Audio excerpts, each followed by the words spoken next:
So Emerald City Clinic is a naturopathic family practice. We really do full family practice. The only service we no longer do, because I ended that portion of my practice with the diagnosis of breast cancer, is natural childbirth. But we see babies and we see women and we see men and we see adolescents and we see pediatrics and I've sat at people's deathbeds. I've signed death certificates. So naturopathic medicine is full primary health care in the state of Washington, at least.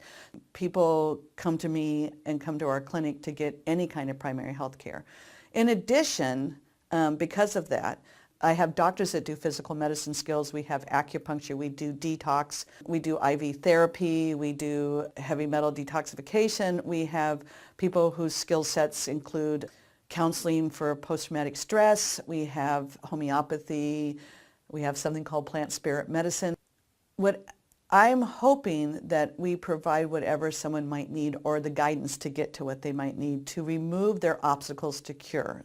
So once again, if health is freedom from limitations, then the job is to remove the obstacles to those limitations. So that may be a variety of different art forms. Medicine is an art form.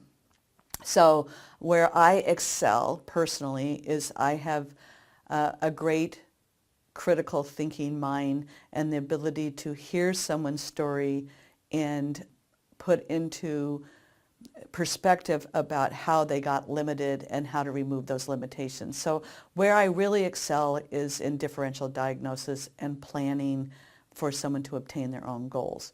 With that in mind, I then end up referring to a lot of members of the doctors in my practice because they have better hands-on skills, or they are better therapists, or they're better homeopathists, or they're better, or they enjoy those things more. I think that doctors are really good at what if they enjoy what they do, is where they're going to be where their passion is where you're going to get the best out of them.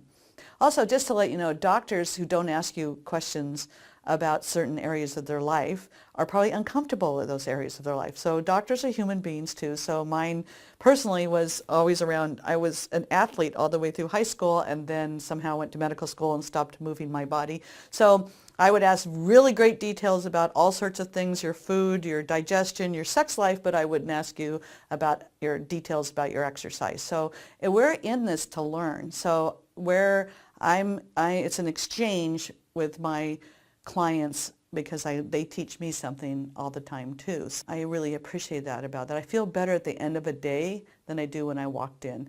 I don't just do this for my clients' benefits. I do it for my benefit as well. Or we shouldn't be doing it.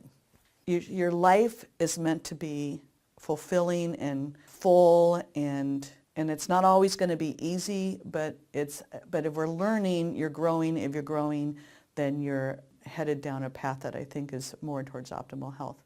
80% of all people that go to doctors are normally women. I always say that men have to have broken bones before they ask for help, but I actually have 30% men in my personal practice, 30 to 40% men, probably 40% women, and the rest are children, elderly.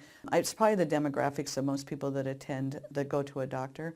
People come because they're ill. Often they come because they feel the number one complaint that anybody has in a naturopath's office, I think in anybody's office, is I feel terrible, and that usually has to do with fatigue. So most people come to naturopaths with a complaint. They didn't get satisfaction in what we call the allopathic or medical community. They get improvement in their health, and then they talk about what we really want to talk about, which is prevention. So my clients after 30 years of practice come in on a regular basis for prevention. So what's the next thing I can do, Molly? By the way, everyone calls me Molly or Dr. Molly. Dr. Niedermeyer. It's my elderly population that calls me Dr. Niedermeyer, and elderly to me is anybody over 80, which I have a large section of my practice is getting older now. That's what I personally provide. I think I'm a really good physician.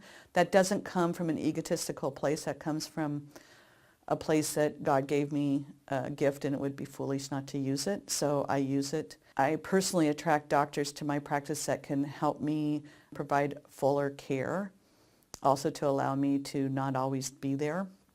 That's the other reason I have really good physicians. People call me even when they've been in a car accident. So they may call 911, but then they'll call me next because I'll think well for them under those circumstances. I know my clients really well. Our first office call is anywhere from an hour to an hour and a half, and most people walk away going, I've never told anybody, including my spouse, that much of information. We try to provide a safe environment because that's where you have to feel, people think they're looking for love, but they're actually looking for safety, enough to feel vulnerable, enough to be loved. An unconditional regard for whoever's there is really an important component of good health care. Dr. Bastyr, who was one of my teachers and mentors and who the university here in Seattle was named after, always said, if you listen carefully, someone will tell you what's wrong and how to fix it. It's really important that we listen. The average physician interrupts their patient within 12 seconds. So you're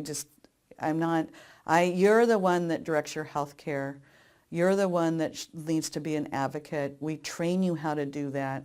We ask those questions. We support you in obtaining the goals that you want to obtain. Recently I was talking to one of my doctors in my office, and I said, if someone doesn't do what you suggest to them, then it's not about you. It's about that didn't work, and we need to come up with something different because it didn't work. If you want someone to exercise every day and they agree that they're going to do that and then they don't do that, then it's not that they're a failure. Or you're a failure as a physician. It's that didn't work and let's try a different angle. It's all about finding the right carrot for someone to motivate themselves.